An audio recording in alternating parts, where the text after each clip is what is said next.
Gravitational field और potential पे हम लोगों ने रिलेशन पढ़ा था, ये हम लोगों ने dv equal to minus E dot D R, change in gravitational potential, minus E dot D R पढ़ा था हम लोगों ने, है ना। इसी को लिखते थे minus dv by D R equal to E cos theta, मतलब नेगेटिव पोटेंशियल ग्रेडियंट। जिस डायरेक्शन में आप गए हैं डी आर डिस्टेंस, उस डायरेक्शन में ग्रेविटेशनल फील्ड स्ट्रेंथ का कंपोनेंट।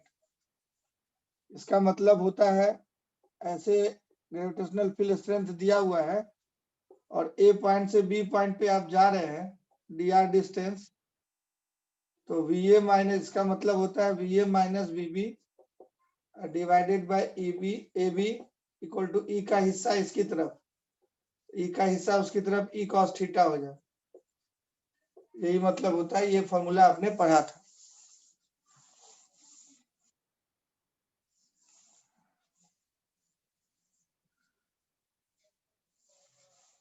ग्रेविटेशनल फील्ड और पोटेंशियल में ये रिलेशन पढ़ा था आपने, dv equal to minus E dot D R, dv equal to minus E dot D R,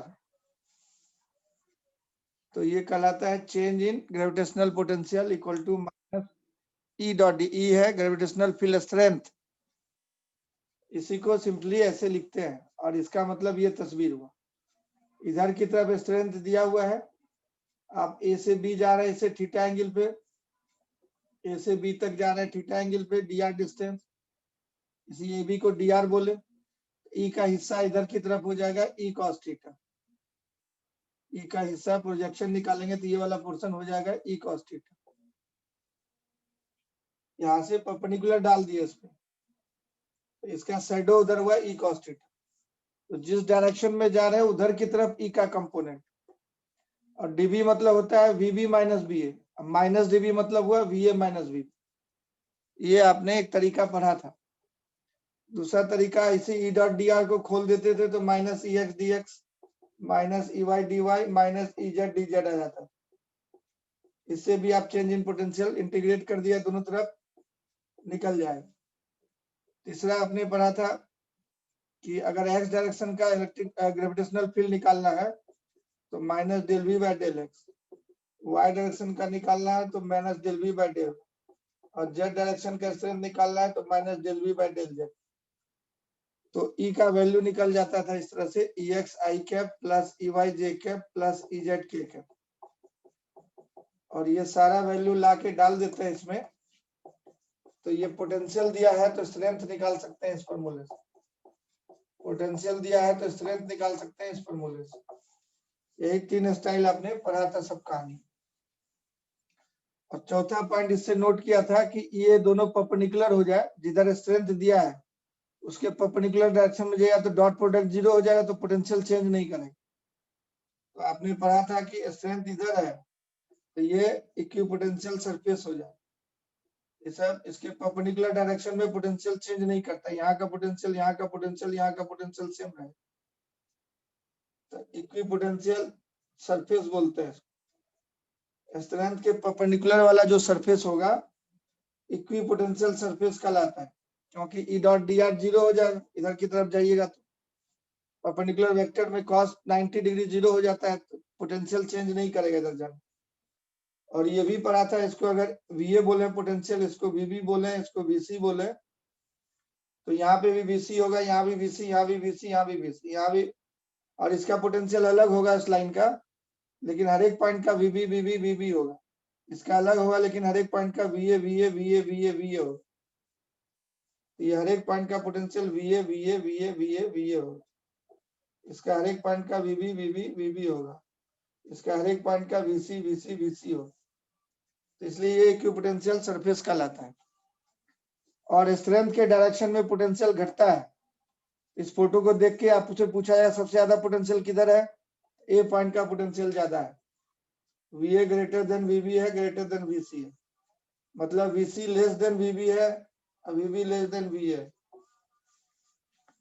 तो स्ट्रेंथ के डायरेक्शन में पोटेंशियल घटता है। ये आपने पढ़ा था। ये 4 पॉइंट को दिमाग में रखना है। तो फील्ड और पोटेंशियल का ये इतना ही पढ़ाए थे पिछले क्लास में, उसका निचोड़ हम बताए आपको, सारांश, समरी।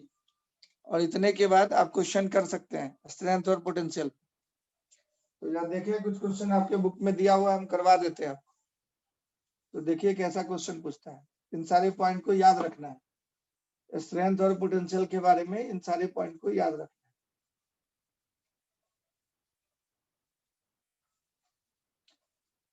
तो ऐसा नहीं है कि पोटेंशियल 0 होगा तो स्ट्रेंथ भी 0 होगा। अगर पोटेंशियल कांस्टेंट होगा तब उसका डिफरेंशिएशन करेंगे तो स्ट्रेंथ 0 आएगा, लेकिन पोटेंशियल 0 होगा तो स्ट्रेंथ 0 हो जाए ऐसी बात नहीं है। जरा क्वेश्चन देखिए, या स्ट्रेंथ 0 होगा तो पोटेंशियल 0 हो जाए, कोई जरूरी नहीं है। जैसे देखिए एक एग्जांपल, ये एम मास है, ये एम मास है, इसके चलते मिड पॉइंट पे ये दूरी पूरा डी था, तो मिड पॉइंट पे हम आपसे स्ट्रेंथ और पोटेंशियल पूछ रहे हैं। तो find strength and potential, find strength and potential of gravitational field at midpoint P. Potential of gravitational field, potential of gravitational field at midpoint P. तो क्या होगा, सॉल्यूशन कीजिएगा तो पोटेंशियल का फॉर्मूला होता है एक पॉइंट के चलते minus G M by distance, इसके चलते डिस्टेंस हो गया डी बाई टू, एक के चलते निकल गया, दूसरे के चलते निकालिए minus G M by D by two, तो ये पोटेंशियल का फॉर्मूला लगा दिए, तो पोटेंशियल 0 नहीं हुआ, ये हो गया minus G M by D, 2 और 2 मिलके 4 हो जाएगा, 2 ऊपर चला जाएगा, 2 ऊपर चला जाएगा, तो ये पोटेंशियल 0 नहीं आया। लेकिन स्ट्रेंथ निकालेंगे पी पॉइंट पे, स्ट्रेंथ निकालेंगे पी पॉइंट पे, इस वाले मास के चलते क्या होगा, ये स्ट्रेंथ निकालेंगे पी पॉइंट पे, तो ये मास क्या करेगा, इसको इधर की तरफ अट्रैक्ट करेगा। ये पहला मास बोले तो E1 से अट्रैक्ट किया, और दूसरा मास यहाँ पे रखा हुआ है, तो ये मास क्या करेगा, इसको E2 से अट्रैक्ट करेगा इधर की तरफ, है ना। स्ट्रेंथ वेक्टर फिजिकल क्वांटिटी, ये मास इसको बुलाएगा, यहाँ पे यूनिट मास रख देते हैं, और जितने फोर्स से खींच रहा है अट्रैक्शन फोर्स से, वो स्ट्रेंथ कहलाता है, और ये वाला भी उतना ही फोर्स से खींचेगा, तो नेट को बोलिएगा E1 माइनस E2, दोनों उल्टा है। E1 को बोलिएगा तो इसका फॉर्मूला होता है GM बाय आर स्क्वायर, ये डी बाई टू का आर स्क्वायर हो गया, ये हो गया लेफ्ट साइड में, तो राइट साइड को प्लस अगर बोलते हैं तो लेफ्ट साइड को माइनस बोलिए, तो राइट साइड वाला भी इतना ही होगा, GM बाय आर स्क्वायर, तो डी बाई टू का होल स्क्वायर, और माइनस GM by D by two का होल स्क्वायर, ये घटा देंगे तो ये 0 हो जाए। ये पॉइंट मास के चलते स्ट्रेंथ का क्या फॉर्मूला होता था, अट्रैक्ट करता था GM बाय आर स्क्वायर से, और पोटेंशियल का फॉर्मूला एक के चलते क्या होता था आर दूरी पे, ये तो स्केलर है पोटेंशियल, तो पोटेंशियल का होता था माइनस GM बाय आर, तो पोटेंशियल का दोनों निकाल के ऐड कर दियो, स्ट्रेंथ का दोनों वेक्टर है, इसलिए उल्टा वेक्टर है, तो ऐड करने का मतलब घटाना हो, तो स्ट्रेंथ यहाँ 0 हो गया पी पॉइंट, लेकिन पोटेंशियल 0 नहीं हुआ। फाइनली क्या देखे आप, ये दो मास अगर रखा हुआ है ऐसे, तो पी पॉइंट पे स्ट्रेंथ 0 है, नेट स्ट्रेंथ दोनों मिला के, और पोटेंशियल 0 नहीं है। स्ट्रेंथ 0 होगा तो पोटेंशियल 0 होगा, ये कोई जरूरी नहीं है ना। स्ट्रेंथ 0 हो तो पोटेंशियल 0 होगा, कोई जरूरी नहीं है।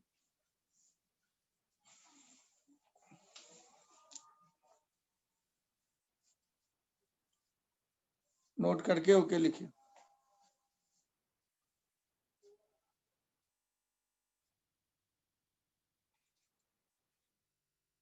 स्ट्रेंथ 0 हुआ तो पोटेंशियल 0 होगा, कोई जरूरी नहीं है।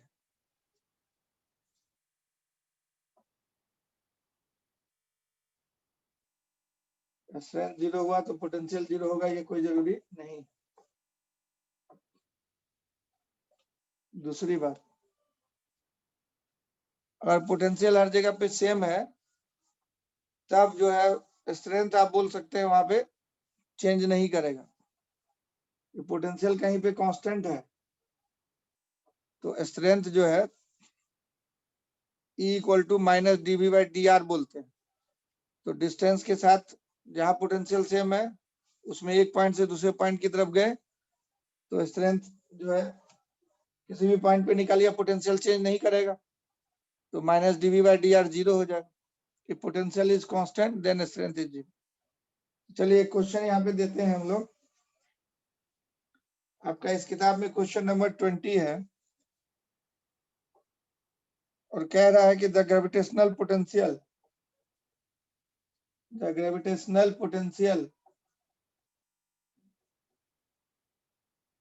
is given by V equal to 20 Newton per kg into x plus y। अब पहला क्वेश्चन में कह रहा है show that the equation is dimensionally correct. Unit and dimension के मेथड से करा। Equation is dimensionally correct. Equation is dimensionally correct. दूसरा कह रहा है बी पार्ट में find the gravitational field. Find the gravitational field at the points x y, at the point x comma y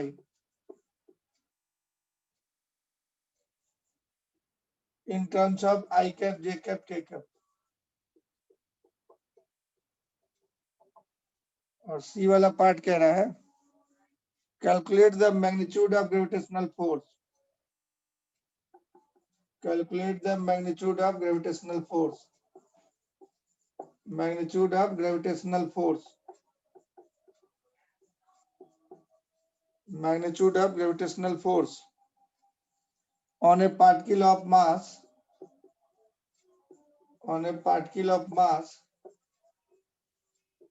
500 gram placed at the origin।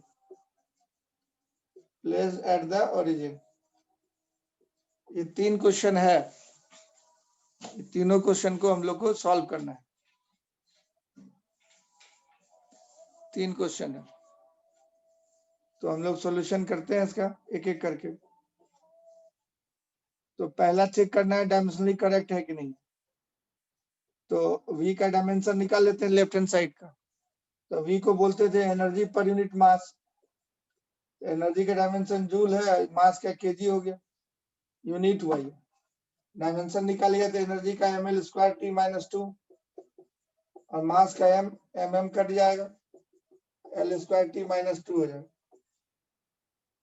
तो potential का dimension हो गया l square t minus 2। u मतलब energy. किसी भी तरह के energy का dimension ml square t minus 2 होता है। मास का m होता है mm कट गया। दूसरा राइट हैंड साइड निकालेंगे, ये लेफ्ट हैंड साइड का डायमेंशन निकालेंगे। अब राइट हैंड साइड का डायमेंशन निकालिए। राइट हैंड साइड में इतना लिखा हुआ तो 20 न्यूटन पर केजी दिया हुआ है और x प्लस वाई दिया हुआ है। x प्लस वाई मीटर में हो, है ना। इसका डायमेंशन निकालना है। x प्लस वाई सब जो है डिस्टेंस है। x प्लस वाई साइड में मीटर में लिखा होगा, नहीं लिखा है इसमें तो x वाई डिस्टेंस है, मीटर होगा। 20 का कोई डायमेंशन होता है, न्यूटन मतलब फोर्स हो गया, ml t माइनस 2 हो गया फोर्स का, केजी मतलब मास m हो गया, ये मीटर हुआ मतलब l हो जाएगा। x भी l, y भी l, l प्लस l को l बोलते हैं, मीटर प्लस मीटर। तो ये mm कट जाएगा, l स्क्वायर t माइनस 2 आएगा। तो हम लोग बोले कि लेफ्ट हैंड साइड का dimension equal to right hand side का डायमेंशन, इसलिए the given equation is dimensionally correct. The given equation is dimensionally correct.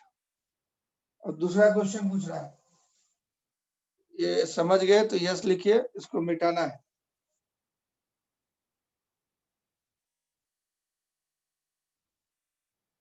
Given equation is dimensionally correct.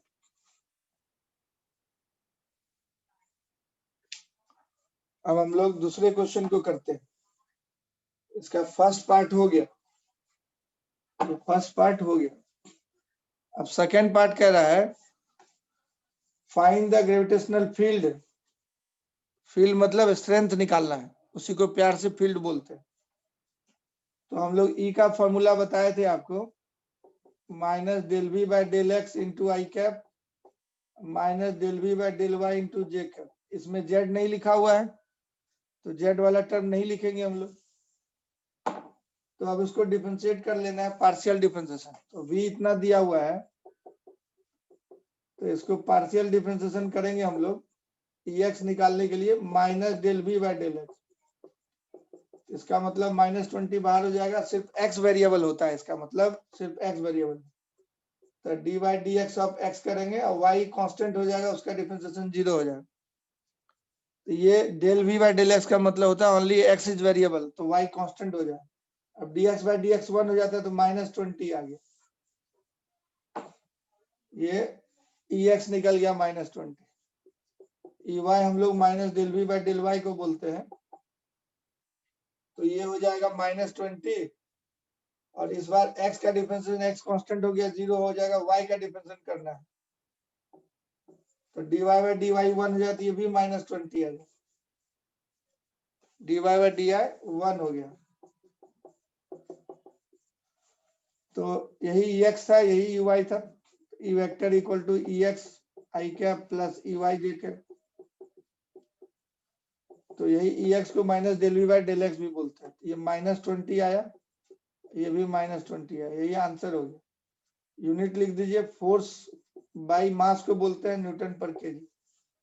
This is the answer. तो potential दिया था, बदल रहा था x के साथ y के साथ, तो स्ट्रेंथ का वैल्यू यही हो जाएगा, बी पार्ट का आंसर। अब सी वाला पार्ट बोल रहा है कि फोर्स निकालिए ऑरिजिन पे। ये तो कांस्टेंट है, इसमें एक्स वाई नहीं लिखा हुआ है, तो फोर्स को सीधा सीधा हम लोग मास इंटू स्ट्रेंथ लिखते हैं, क्योंकि strength equal to force by mass बोलते थे, तो force equal to mass into strength. तो मास 500 ग्राम दिया था, मतलब हाफ के जी। 500 ग्राम मतलब हाफ के जी, -20 आई कैप -20 जे कैप न्यूटन पर केजी। केजी कट जाएगा, ये हो जाएगा -10 आई कैप -10 जे। इसका मैग्नीट्यूड निकालने के लिए अगर आपको बोलता तो √10 -10 का स्क्वायर प्लस -10 का स्क्वायर, तो 200 हो गया, तो 10√2 हो जाएगा न्यूटन। 100 का √10 हो गया और 2 का √2 रह गया।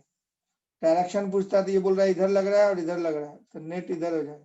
-10 मतलब ऐसा हो गया, तो नेट फोर्स इधर हो जाएगा, यहाँ से 45 डिग्री एंगल हो जाएगा। तो इसको बोलते हैं हम लोग ईस्ट, इसको वेस्ट, इसको नॉर्थ, इसको साउथ। ये साउथ वेस्ट की तरफ हो गया, 45 डिग्री पे मतलब साउथ वेस्ट। तो यही हो गया आंसर लास्ट वाले पार्ट। समझ में आ गया सारा? तो यस बोलिए या नो बोलिए।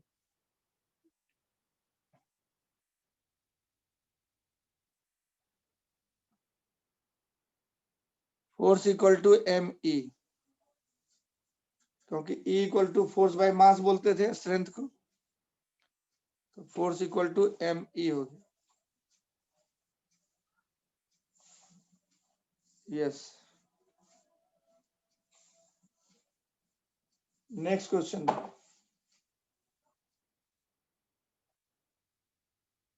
Next question.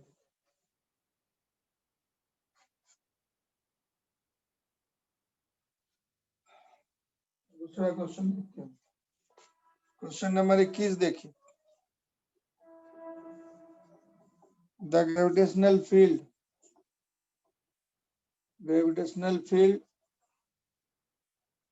in a region is given by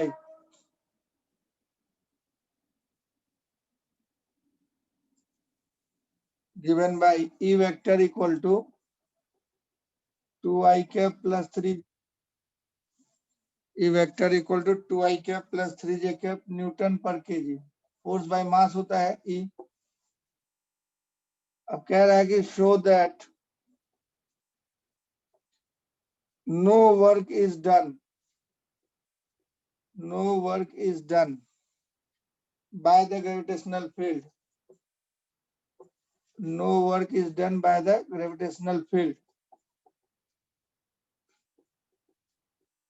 gravitational field when a particle is moved on the line, when a particle is moved on the line,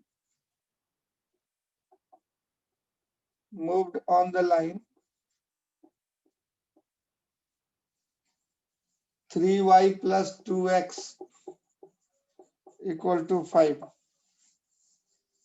बोला इस लाइन की तरफ अगर पार्टिकल जाएगा, कोई भी मास का पार्टिकल, तो कोई वर्क नहीं करना हो। Work done by gravitational field 0 होगा, ये बोल रहा है। तो work done by gravitational field कैसे निकालते हैं? फोर्स डॉट डिस्प्लेसमेंट को बोलते हैं work done by gravitational field. ये ग्रेविटेशनल फोर्स होना चाहिए, इसी को बोलते हैं work done by gravitational field. Work done by gravitational field इसी को बोलते हैं, work done by gravitational field इसी को बोलते हैं। अब फोर्स को बोलते हैं, मान लीजिए m0 मास का पार्टिकल आप मूव करा रहे हैं, m0 ई फोर्स को बोलते हैं डॉट डी आर।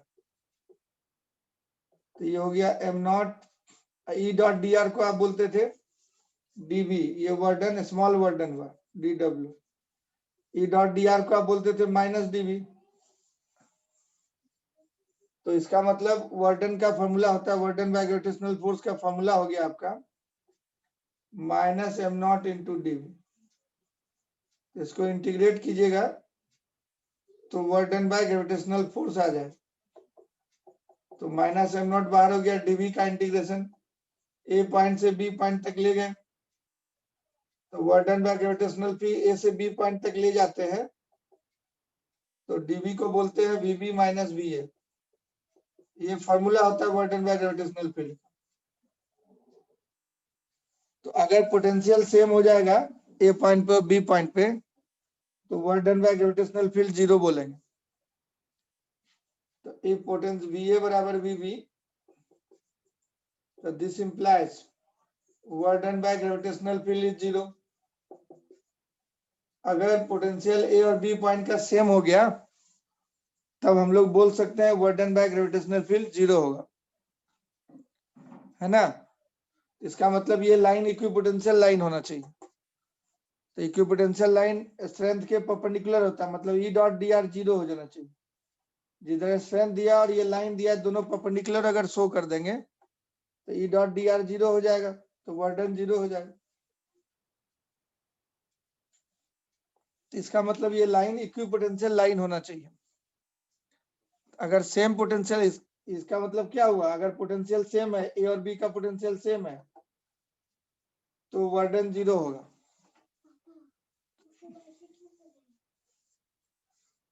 तो वर्क डन बाय, हाँ, तो work done by gravitational field 0 कब होगा? इक्विपोटेंशियल लाइन पे मूव करेंगे। यही इससे पता चला आपको। तो ये लाइन इक्विपोटेंशियल लाइन अगर साबित कर दीजिएगा तो आप कह सकते हैं कि वर्क डन 0 होगा। Hence, work done by the gravitational field, work done by the gravitational field, work done by the gravitational field on displacing the mass, on displacing the mass on equipotential line या surface, equipotential line और surface, equipotential line और surface is 0। तो वैसा line जिसका potential same होगा, उस पे अगर एक मास को मूव कराएंगे, तो चूंकि ये फॉर्मूला होता है, तो पोटेंशियल सेम हो गया तो final potential initial potential same हो जाएगा, घट के 0 हो जाए तो वर्क डन 0 आ जाएगा। इस फॉर्मूले को याद रखिए, work done by gravitational force minus m0 vb minus va। तो यहाँ पे हम लोग को साबित करना होगा कि ये लाइन इक्विपोटेंशियल है। तो चलिए देखिए कैसे साबित करते हैं उसको इक्विपोटेंशियल। ये डिस्कशन किए हम लोग इतना सा बात, साथ में एक फॉर्मूला भी निकल गया। Work done by gravitational field का ये फॉर्मूला भी निकल गया साथ, इसको याद रखना है आज के बाद। Minus M not V V minus V A, मिटा दें। Gravitational force dot D R को बोलते हैं work done by gravitational field. अब ई डॉट डी आर को बोलते थे माइनस डीवी, इंटीग्रेशन कर दिए तो वीवी माइनस वी आ गया। तो हम लोग को पता चला कि इक्विपोटेंशियल लाइन पे चलने पे वर्क डन 0 हो जाए, क्योंकि वर्क डन का फॉर्मूला होता है work done by gravitational field. कौन सा फोर्स? ग्रेविटेशनल फोर्स वर्क, उसके चलते फॉर्मूला होता है M not V V minus V A. तो अगर पोटेंशियल सेम हो जाएगा तो वर्क डन नहीं होगा। इस स्ट्रेंथ का जो है डायरेक्शन खींचिए एक्स वाई एक्सिस पे। तो स्ट्रेंथ आपको दिया हुआ है ये y 3x plus 2y equal to 5 को अगर आप खींचिएगा एक्स वाई एक्सिस पे इस लाइन को, तो 3x बाई 5 कोऑर्डिनेट ज्योमेट्री लगा दीजिए, 2y 5 इक्वल टू 1। सबसे आसान तरीका जो है x by 5 by 3 plus y by 5 by 2 equal to 1 कर सकते हैं इसको। मतलब x एक्सिस पे 5 बाई 3 यूनिट काट रहा है, 1 2 3 4 5, तो 5 बाई 3 यूनिट काट रहा है x एक्सिस, 5 बाई 3। इतने को मान लीजिए 1 दे देते हैं हम लोग, या 2 यूनिट दे देते हैं। चलिए हटाइए, सीधा इसी को 5 बाई 3 बोलते हैं एक्स एक्सिस पे। मान लीजिए 5 बाई 3 हो 1.66 आ जाए, है ना, 1.66 आ जाए। तो 5 बाई 3 वो है, ये 5 बाई 2 है, 2.5 ज्यादा होगा। तो मिलाएंगे तो ये लाइन का इक्वेशन ऐसा होगा, फोटो ऐसा होगा, इस तरह का फोटो होगा। एक्स एक्सिस पे 5 बाई 3 यूनिट हो गया, वाई एक्सिस पे ये दूरी 5 बाई 2। तो इसका स्लोप आप निकाल सकते हैं। अब स्ट्रेंथ को खींच के देखिए, ये वाले को, ये कह रहा था 2 यूनिट एक्स एक्सिस की तरफ और 3 यूनिट वाई एक्सिस की तरफ, ऐसे बोल रहा है 2 यूनिट एक्स एक्सिस के तरफ, तो स्ट्रेंथ इधर की तरफ। तो दोनों एंगल अगर 90 डिग्री पे हो जाएगा, एक्स की तरफ 2 यूनिट, ये 1.66 था, ये 2 यूनिट है, ये 2.5 था, ये 3 यूनिट है। 2 यूनिट एक्स एक्सिस की तरफ और वाई एक्सिस की तरफ 3 यूनिट, और लाइन खींच दीजिएगा मिला के, ये 2 यूनिट एक्स एक्सिस की तरफ, 3 यूनिट वाई एक्सिस की तरफ, ऐसा है। 2 यूनिट एक्स एक्सिस की तरफ ये 2 है, 1.66 से थोड़ा ज्यादा, ये 2.5 से थोड़ा ज्यादा। तो इसको मिला दे ऐसे, तो ये दोनों अगर परपेंडिकुलर साबित कर दे हम लोग, तो हम लोग बोल सकते हैं इक्विपोटेंशियल लाइन जानते थे। इक्विपोटेंशियल लाइन हम लोग जानते थे क्या होता है, परपेंडिकुलर होता है स्ट्रेंथ पे, ई पे, ई वेक्टर पे परपेंडिकुलर होता है इक्विपोटेंशियल लाइन। ये एंगल अगर हम लोग 90 डिग्री साबित कर दे तो हमारा काम हो जाए, तब बोल सकते हैं इसको इक्विपोटेंशियल लाइन। तो एंगल 90 निकालने का बहुत सारा तरीका है, मैथमेटिक्स हो गया, दो लाइन के बीच का एंगल, इसका स्लोप का प्रोडक्ट -1 हो जाएगा, तब 90 डिग्री हो जाएगा। या इधर की तरफ यूनिट वेक्टर निकाल लीजिए और इधर की तरफ यूनिट वेक्टर निकालिए, दोनों का डॉट प्रोडक्ट 0 आ जाएगा, तो बोलिए दोनों यूनिट वेक्टर परपेंडिकुलर हो गया। तो कोई भी तरीका आप अपना सकते हैं, है ना, यूनिट वेक्टर निकाल के कोई भी तरीका अपना सकते हैं आप। इसका यूनिट वेक्टर निकाल करके आप डॉट प्रोडक्ट कर दीजिए, अगर 0 आ गया तो बोलिए परपेंडिकुलर है। तो सबसे अच्छा तरीका स्लोप निकालने का होगा, ये फोटो बना के हम एक बार आपको दिखा दी। इसका स्लोप क्या आएगा, कोई line ax plus B Y plus C रहता है, ax plus B Y plus C बराबर 0 रहता है लाइन, इसका स्लोप को क्या बोलते हैं हम लोग, ढलान। इसके स्लोप को बोलते हैं minus coefficient of x bye coefficient of y। Minus coefficient of x bye coefficient of y। इसका स्लोप हो जाएगा ये tan थीटा निकालिएगा तो इसका tan थीटा 1 इलेक्ट्रिक फील्ड ये ग्रेविटेशनल फील्ड का स्लोप हो जाएगा tan थीटा 2, इसको m2 बोलेंगे, ये 3/2 हो जाएगा। और उसका इसका स्लोप निकालिएगा m1 इस फॉर्मूले से। तो x के बगल में क्या है 3 तो -3, y के बगल में क्या है 2 तो -3/2 हो जाएगा। इसको tan थीटा 2 बोल दिया, m2 हो गया। अब अगर दो लाइन परपेंडिकुलर है तो m1 m2 -1 होना चाहिए। m1 m2 मल्टीप्लाई करके देखिए 3/2 है और -2/3 होगा, वो तब जाके होगा। x के बगल में कितना दिया हुआ था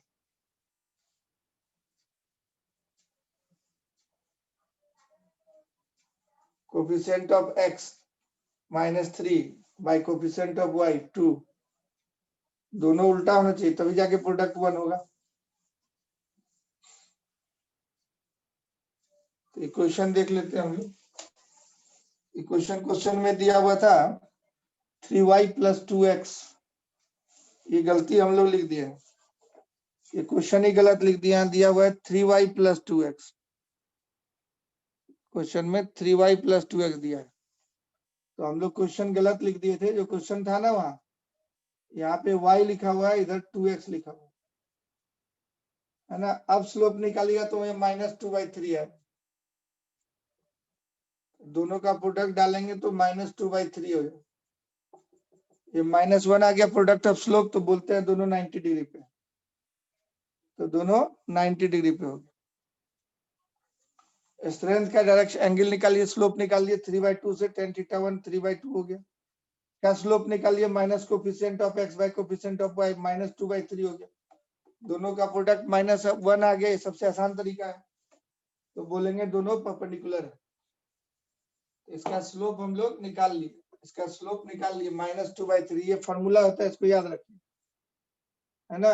अगर ये नहीं मालूम है जिसको कोऑर्डिनेट ज्योमेट्री मान लीजिए नहीं पढ़ा है, तब एंगल निकाल के देखेगा ये कितना एंगल है, और इसका एंगल निकाल के देखा ये कितना एंगल है, तो ये एंगल निकालिए 180 डिग्री में से घटा दीजिएगा, तब आपको 90 आ जाएगा, तो बोलिएगा कि भाई परपेंडिकुलर है।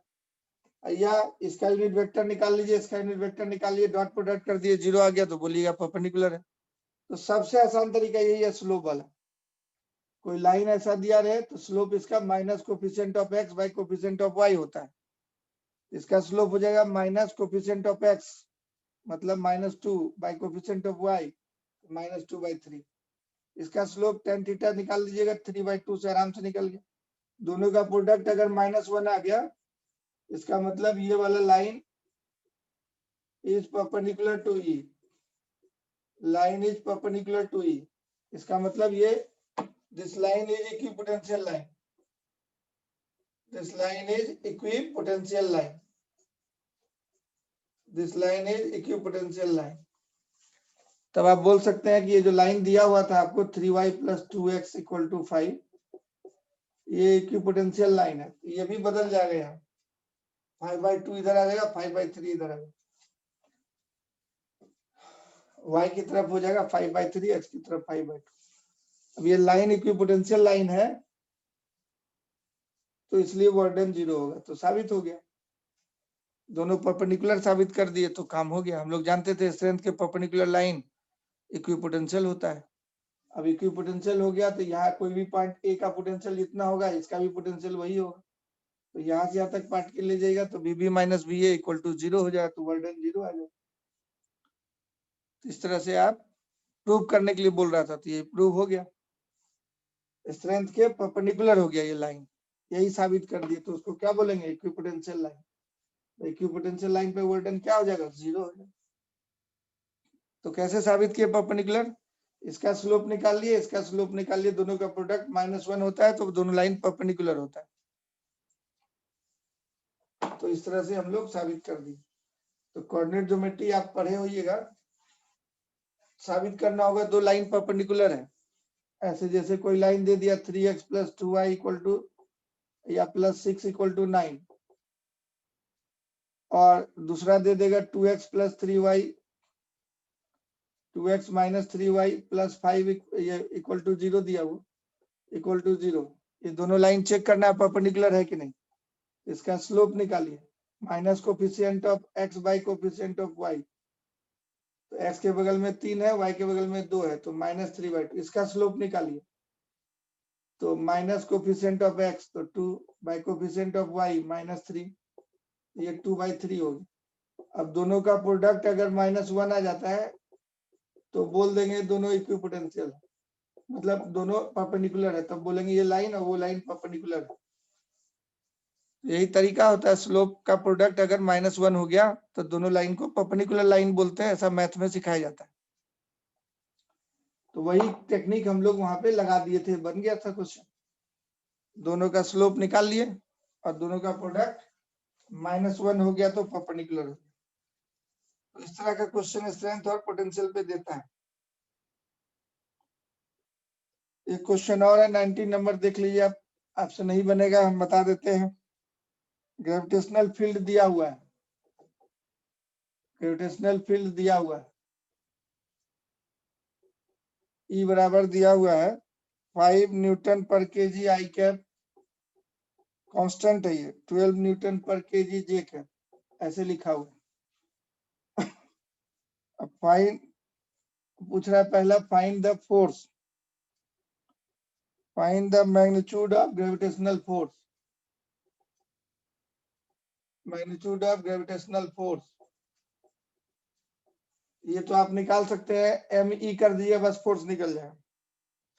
Acting on A particle of mass 2 kg, acting on a particle of mass 2 kg, mass 2 kg, placed at the origin, placed at the origin, ये बोल रहा है। इसमें 4 क्वेश्चन है ABCD करके, एक एक करके हम लोग बनाते चलते हैं। ये पहला क्वेश्चन हुआ, स्ट्रेंथ दे दिया है, अब 2 kg मास ऑरिजिन पे रखा हुआ है तो फोर्स निकालना है। तो अब ई में एक्स वाई नहीं लिखा हुआ है, इसलिए ऑरिजिन बोले चाहे कहीं बोले फोर्स उतना ही हो जाए। ये ऑरिजिन है, तो इसका ग्राफ खींचेंगे, 5 न्यूटन आई कैप की तरफ था, एक्स कैप की तरफ, अब 12 न्यूटन जे कैप की तरफ। तो ऐसा है स्ट्रेंथ, इस तरह का ई दिया हुआ है, ऑरिजिन से ही पास कर रही है ना। तो यहीं पे अगर आप मास रख दीजिएगा एम नॉट 2 kg का, तो फोर्स इधर ही की तरफ लगता है, तो फोर्स हो जाएगा एम नॉट ई, उसी डायरेक्शन में फोर्स हो जाएगा। तो एम नॉट दिया हुआ था आपको 2 kg और ई दिया हुआ इतना 5 आई कैप प्लस 12 जे कैप न्यूटन पर केजी, केजी कट गया, ये बच गया 10 आई कैप अब प्लस 24 जे कैप। मैग्नीट्यूड पूछ रहा है, तो आप √100 2 × 5 का होल स्क्वायर प्लस 2 × 12 का होल स्क्वायर कर दीजिएगा। तो 2 तो बाहर हो जाएगा, कॉमन है, 5 का स्क्वायर 25, 12 का स्क्वायर 144, ये 169 हो गया, तो 13 बाहर आ जाएगा। तो मैग्नीट्यूड निकल जाएगा आपको 26 न्यूटन, मैग्नीट्यूड हो गया 26 न्यूटन। इसका मैग्नीट्यूड निकाल के एम नॉट से मल्टीप्लाई कर देंगे, आंसर आ जाएगा। इसमें डायरेक्शन भी पता चल गया, इधर ही की तरफ फोर्स लगेगा। tan थीटा बोलता तो 12/5 हो जाएगा, tan थीटा डायरेक्शन फोर्स का। ये आंसर हो गया पहले वाले, 26 न्यूटन। 2 स्क्वायर कॉमन हो गया, बाहर होके रूट से 2 बाहर आ जाएगा, और 5 का स्क्वायर 25, 12 का स्क्वायर 144, इसको जोड़ दिए तो 13 हो गया, 169 का रूट 13। ये पहले सवाल का आंसर हो गया। ये समझ में आया कि नहीं आया? एम ई कर देना था, खाली फोर्स वेक्टर फॉर्म में आ गया, उसका मैग्नीट्यूड निकाल देंगे, वेक्टर में पढ़े मैग्नीट्यूड निकाल देंगे, इस तरह से हमारा काम हो गया। अब बी पार्ट देखिए, इसका पार्ट बी एक एक करके लिख रहे हैं और करते चले जा रहे हैं। स्ट्रेंथ आप देख लिए, ऐसा दिया हुआ है। अब बी पार्ट कह रहा है इसका कि find the potential at the point, find the potential, strength दिया हुआ है, पोटेंशियल पूछ रहा है, potential at the points, at the points 12 meter comma 0 meter and 0,5 meter. If the potential at the origin is taken to be 0, if the potential at the origin is taken as 0, potential origin पे बोल रहा है कि 0 मान लेते हैं अगर, is taken to be 0, तब उस पॉइंट पे पोटेंशियल कितना होगा ये बोल रहा है निकालने के लिए। ये एक्स कोऑर्डिनेट है, ये वाई कोऑर्डिनेट है। इनिशियल हो गया ऑरिजिन, फाइनल हो गया। ये दो सवाल दिया है, एक इस पॉइंट पे, ये पॉइंट का नाम P1 बोल देते हैं, इसका P2 बोलते हैं। एक एक करके दोनों निकालते हैं। एक तो डायरेक्ट फॉर्मूला है आपका वही dV equal to minus E dot D R, ऐसे वाला। तो पहला पार्ट बनाएंगे तो ये पहला पॉइंट हो गया ऑरिजिन।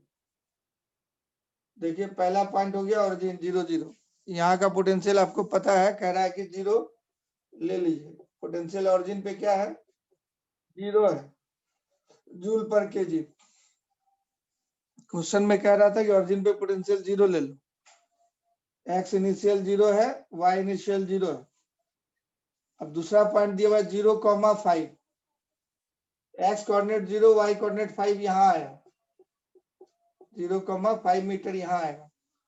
यहाँ पे पोटेंशियल पूछ रहा है आपको कितना है, इस डायरेक्शन यहाँ पे पोटेंशियल कितना है। तो डी आर आप यही बना लीजिए, इसका इंटीग्रेशन कीजिएगा आप ई डॉट डी आर का। तो ये कौन से डायरेक्शन में है, वाई डायरेक्शन में है, तो यही डी आर वेक्टर आप इसको बना सकते हैं। तो ये हो जाए डी आर इधर की तरफ वाई एक्सिस की तरफ हो गया, है ना। तो ई डॉट डी वाई खाली बोल दीजिएगा, क्योंकि डी आर को लिखते हैं डी एक्स आई कैप प्लस डी वाई जे कैप प्लस डी जेड के कैप, ऐसे बोलते हैं डी आर। तो सिर्फ वाई डायरेक्शन में पूछ रहा है आपको, तो ई डॉट डी वाई कर देते हैं हम लोग, डी आर नहीं लिखे, क्योंकि D X D Y D Z सब तो दिया नहीं है क्वेश्चन में। ये कोऑर्डिनेट वाई एक्सिस की तरफ है। तो ई का फॉर्मूला दिया हुआ था आपको -5 आई कैप प्लस 12 जे कैप और डॉट डी वाई। तो डी वाई का इंटीग्रेशन, ये कांस्टेंट ही है, इसको इंटीग्रेट कर लीजिए आप तो इजी फॉर्मूला निकल आएगा। इसको इंटीग्रेट कर दीजिए तो ई दिया हुआ है आपको एक्स और वाई के टर्म में, ई एक्स आई कैप प्लस ई वाई जे कैप और डॉट डी वाई कीजिएगा तो डी वाई जे कैप की तरफ हो जाए। तो जे कैप से डॉट कराएगा तो आई डॉट जे 0 हो जाएगा, ये बच जाए खाली minus E Y D Y, J dot J 1 हो जाए। तो वाई की तरफ का स्ट्रेंथ खाली लेना है। वैसे भी ये दो पार्ट दिया था, एक्स वाला इतना था, वाई वाला इतना था। तो एक्स वाला इधर था 5 और वाई वाला इधर था 12। आप जानते हैं एक्स के परपेंडिकुलर डायरेक्शन में पोटेंशियल कांस्टेंट रहता है कि नहीं। तो उधर पोटेंशियल चेंज नहीं करेगा इसके चलते, एक्स वाले हिस्से के चलते, तो खाली वाई के चलते चेंज करे, ये कन्वर्ट होके minus E Y D Y में आ जाएगा। तो ई वाई का मतलब हो गया 12। अब इधर भी इंटीग्रेट कर दीजिएगा तो ई वाई जो है ऐसा रह गया, वाई इनिशियल से वाई फाइनल। इनिशियल था 0 वाई और फाइनल था 5, तो 0 से 5 तक आपको ले जाना है खाली। तो ई वाई आपका कितना है 12, और ये डी वाई का इंटीग्रेशन वाई हो जाएगा तो ये 5 हो गया पूरा। तो टोटल चेंज इन पोटेंशियल आ जाएगा।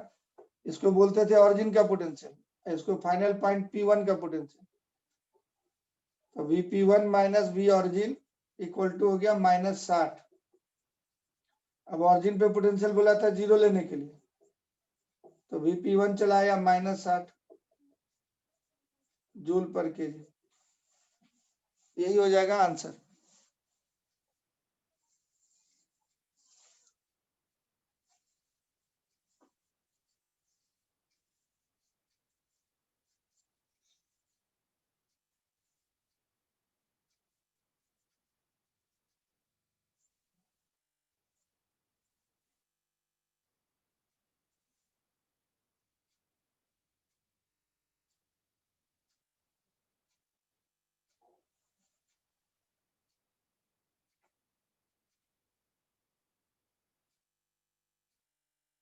अब दूसरा वाला निकालिए इसी तरीके से।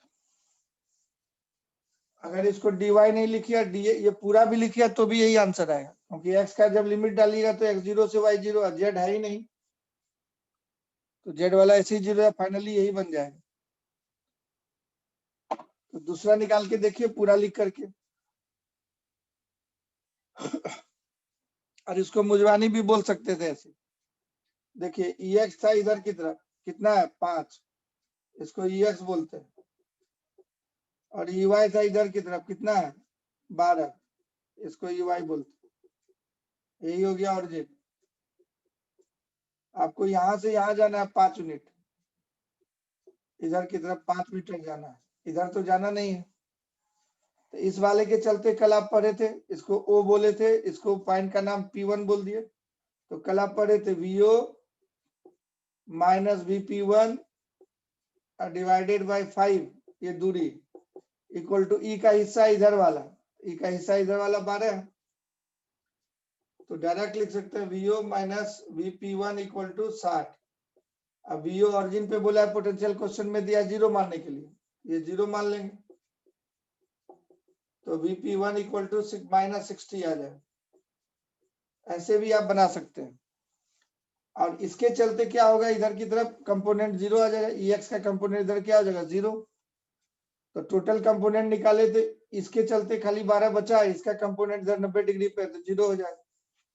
तो ऐसे भी बना सकते हैं आप बिना डॉट प्रोडक्ट किए हुए। कल पढ़ाए थे ना, जिधर स्ट्रेंथ दिया हुआ है उधर ही की तरफ जाना है, तब क्या हो जाए, सिंपल फॉर्मूला बन जाता है VO माइनस VP1 बाई इधर का दूरी इक्वल टू E का हिस्सा इधर वाला, इसका हिस्सा इधर वाला 0 हो जाएगा, तो खाली EY वाला बचेगा 12। तो ऐसे लिख सकते हैं माइनस 60। इसी तरीके से दूसरा भी आप कर सकते हैं, सेकंड वाला भी कर सकते हैं। अब दूसरा पॉइंट बदल दिया, 12,0 दिया है, तो देखिए EX आपका इधर है, कितना है 5 न्यूटन पर केजी, EY इधर है, कितना है 12 न्यूटन पर केजी, ये दिया हुआ था। ऑरिजिन यहाँ पे है, तो यहाँ पे पोटेंशियल मानने के लिए बोला है कि 0 मान लो, जूल पर केजी। तो अब आपको कहाँ जाने के लिए बोल रहा है, तो दूसरा पॉइंट दिया है ये वाला 0,5 हो गया, ये 12,0 दिया था। x की तरफ 12 मीटर जाना है, y कोऑर्डिनेट 0 ही है, इधर जाना है, इसको VP2 बोल देते हैं। तो चलिए इक्वेशन लिखिए, VO minus VP2 divide by ये दूरी 12 है इक्वल टू E का हिस्सा इधर वाला तो 5 है, और इसका हिस्सा इधर क्या आएगा 0 आ जाएगा। यही हो गया इक्वेशन। तो VO minus VP2 equal to 60। अब VO 0 है तो VP2 भी आ जाएगा माइनस 60, ये भी हो जाएगा माइनस 60 जूल पर केजी। तो ये आसान हो गया आपके लिए।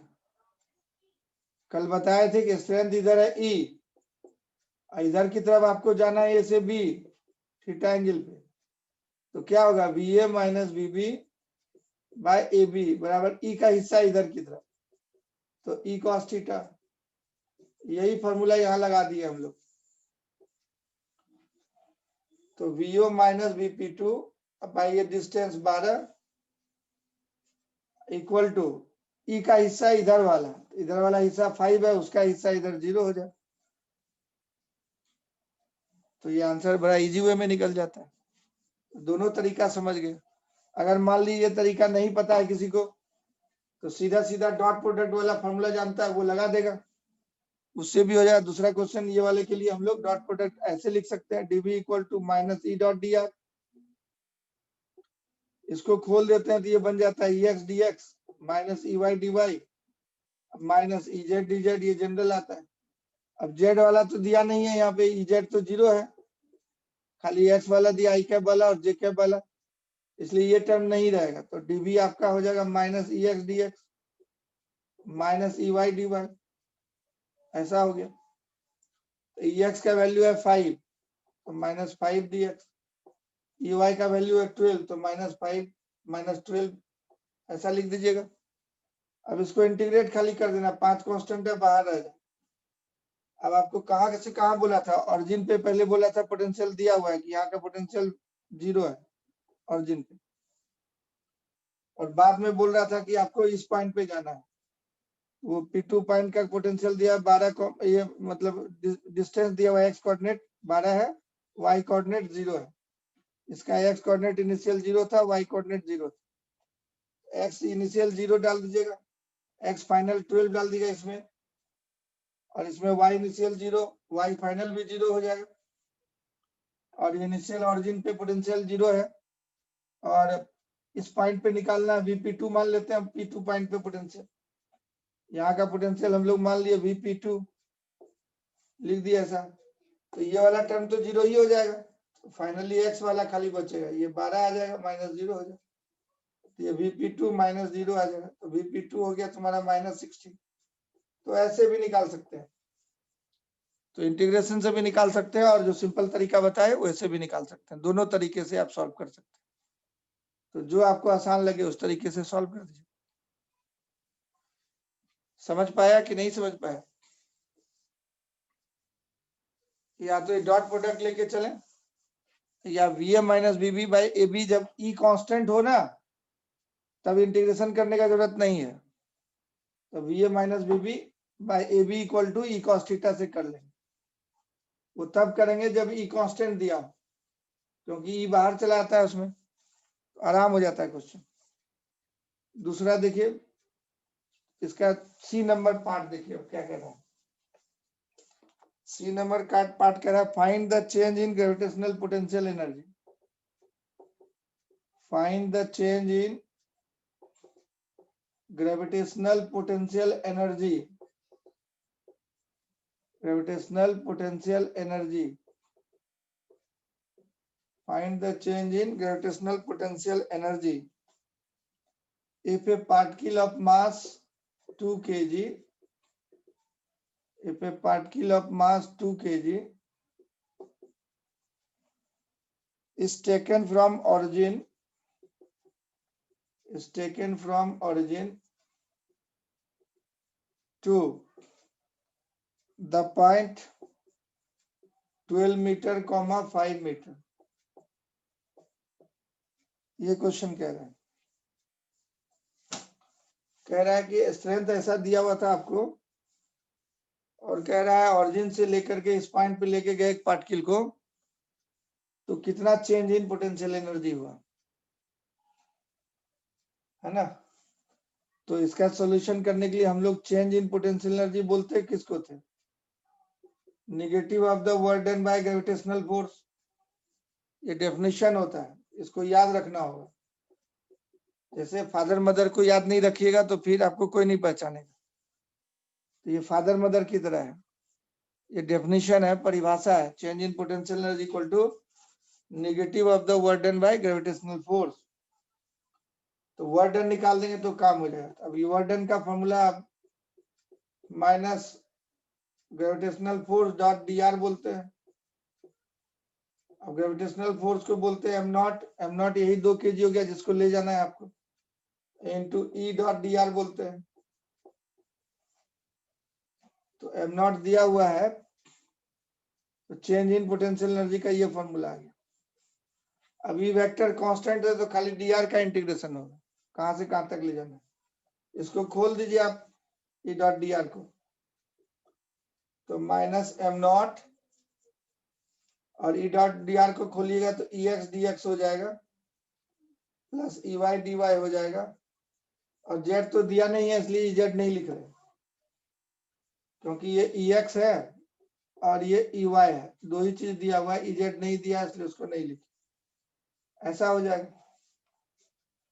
अब वैल्यू डाल दीजिए, m दिया हुआ है आपको 2 kg, ex दिया हुआ है 5, ey दिया हुआ है 12।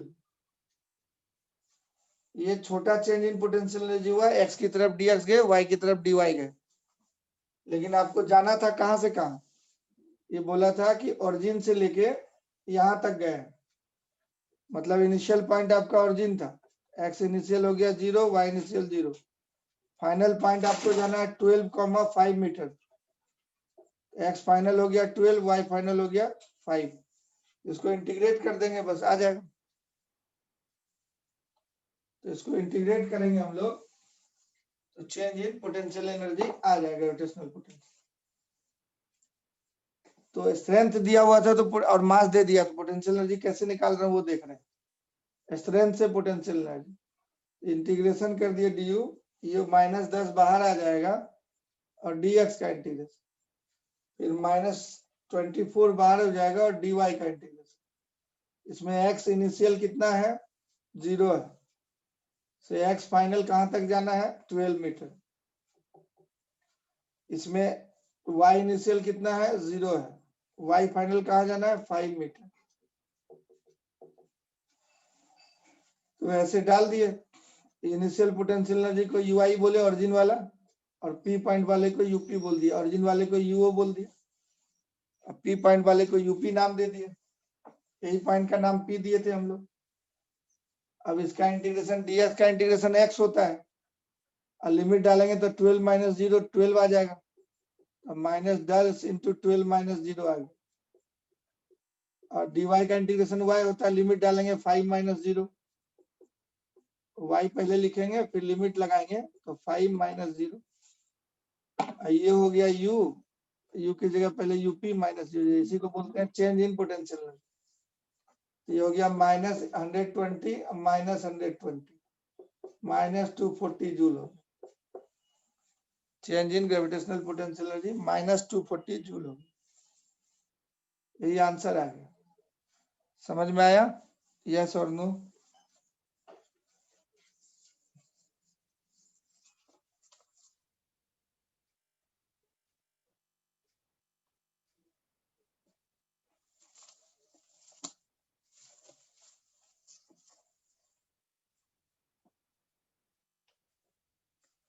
अब डी वाला क्वेश्चन पूछ रहा है, समझ में आ गया? तो डी वाला क्वेश्चन पूछ रहा है, एक एक करके हम लोग देख रहे थे तोड़ तोड़। अब इसमें पार्ट डी दिया है, एक ही बार लिख देते तो दिमाग घनचक्कर हो जाता है, एक एक करके कर। अब कह रहा है डी में find the change in potential energy, यही काम पोटेंशियल एनर्जी में ही चेंज निकालने के लिए कह रहा है। तो अभी आप निकाले थे change in potential energy if the particle is taken from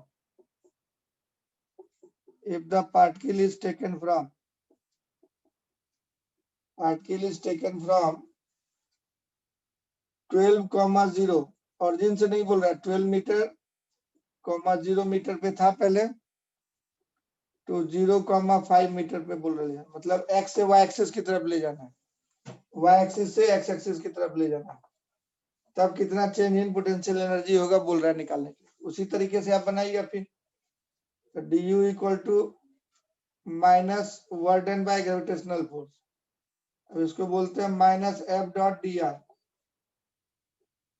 अभी आपको बोलते हैं -me, फोर्स को me बोल दिए .dr। अभी क्वेश्चन में दिया हुआ है तो -m0 को बोलते हैं ex dx plus ey dy। अब m0 का वैल्यू 2 kg दिया हुआ था, ex दिया हुआ था क्वेश्चन में हमारा 5, ey दिया हुआ था 12, ऐसा हो गया। अब इसको इंटीग्रेट कर देते हैं, ये हो गया -10 dx और -24 dy, उसी तरह का आ गया पूरा।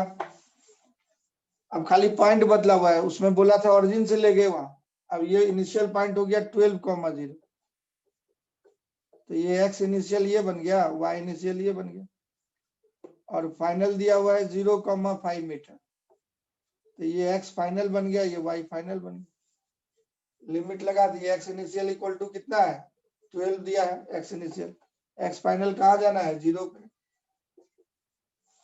y इनिशियल क्या दिया हुआ है 0 मीटर, और y फाइनल कितना दिया 12 पे जाना है, y फाइनल 5 दिया है, y फाइनल 5 दिया है। तो इनिशियल से लेके फाइनल पॉइंट तक के बीच का पोटेंशियल, ये चेंज इन पोटेंशियल ये हो जाएगा 0 - 12,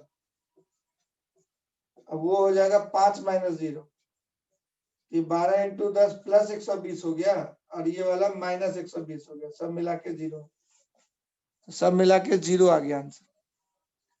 उसी तरीके से बना दिए जैसे ये बनाए थे, उसी तरीके से सॉल्व कर लिए। समझ पाए कि नहीं समझ पाए?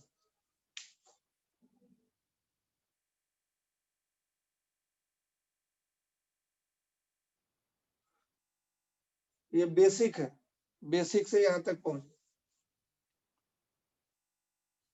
यस, इस तरह से स्ट्रेंथ दिया हुआ था तो आप चेंज इन पोटेंशियल निकाले, हर एक जगह का पोटेंशियल, और पोटेंशियल एनर्जी में भी चेंज निकाल सकते हैं। मतलब ई से एनर्जी निकालने का तरीका, ई को एम नॉट से मल्टीप्लाई कर देते हैं तो फोर्स बन जाता है, और डॉट डी आर करते हैं तो वर्डन बन जाता है, और negative of the work done by gravitational force को ही चेंज इन पोटेंशियल एनर्जी कहते हैं।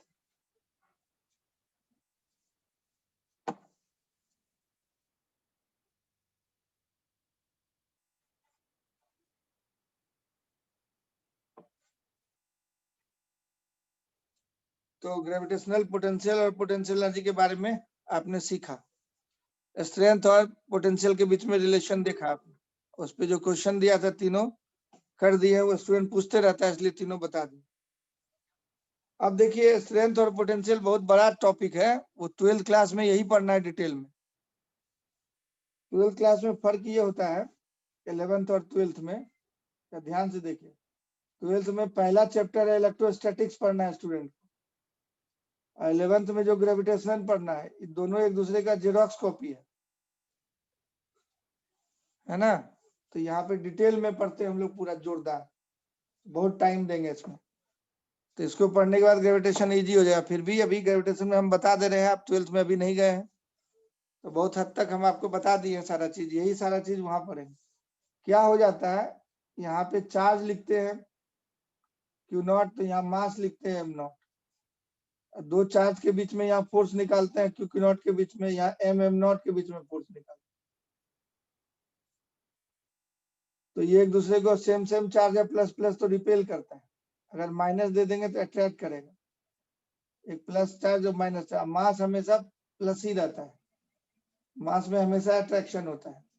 इसको ग्रेविटेशनल फोर्स बोलते हैं, इसको इलेक्ट्रिक फोर्स बोलते हैं। तो इसका फॉर्मूला जो होता था F G equal to G M one M two by R square, इसका फॉर्मूला हो जाता है 1/4πε0 कांस्टेंट होता है into Q Q not by R square, minus plus में अट्रैक्शन हो। तो उसी तरह का फॉर्मूला हो गया पूरा का पूरा। स्ट्रेंथ निकालेंगे यहाँ पे एक चार्ज के चलते, माइनस चार्ज चलते आर दूरी पे, तो ये यहाँ पे +1 रख देते हैं, इसको अट्रैक्ट करेगा, इसको बोलते हैं 1/4πε0 क्यू बाई आर स्क्वायर। अब मास के चलते निकालते हैं आर दूरी पे स्ट्रेंथ, तो इसका फॉर्मूला बोलते हैं G M by R square. तो क्या आप देख रहे हैं 1/4πε0 की जगह जी लिखा था, यहाँ क्यू लिखते हैं तो वहां एम लिखते हैं। तो ग्रेविटेशन में जी लिखे, ग्रेविटेशन ये इलेक्ट्रोस्टैट है उल्टा, ये इलेक्ट्रोस्टैट है और ये ग्रेविटेशन, ये 11th क्लास है वो 12th क्लास, तो दोनों एक जैसा ही सारा फॉर्मूला है। तो जो यहाँ 1/4πε0 लिखते हैं तो उसके जगह वहां जी लिखा जाता है कांस्टेंट, यही फर्क है। एम की जगह एम नॉट, एम की जगह पे क्यू, एम नॉट की जगह क्यू नॉट, और जी की जगह पे 1/4πε0। तो सारा पोटेंशियल का फॉर्मूला इसमें भी इलेक्ट्रिक पोटेंशियल बोलते हैं वर्ड, तो नेगेटिव होगा तो इसके चलते पोटेंशियल नेगेटिव बोलते हैं। तो पोटेंशियल इसके चलते भी सिंबल देते हैं -1/4πε0 क्यू बाई आर, और एम के चलते पोटेंशियल निकालते थे आर दूरी पे, इसको बोलते थे -GM बाई आर। तो देख रहे हैं 1/4πε0 की जगह जी आ गया, क्यू की जगह एम आ गया, आर की जगह आर आ गया।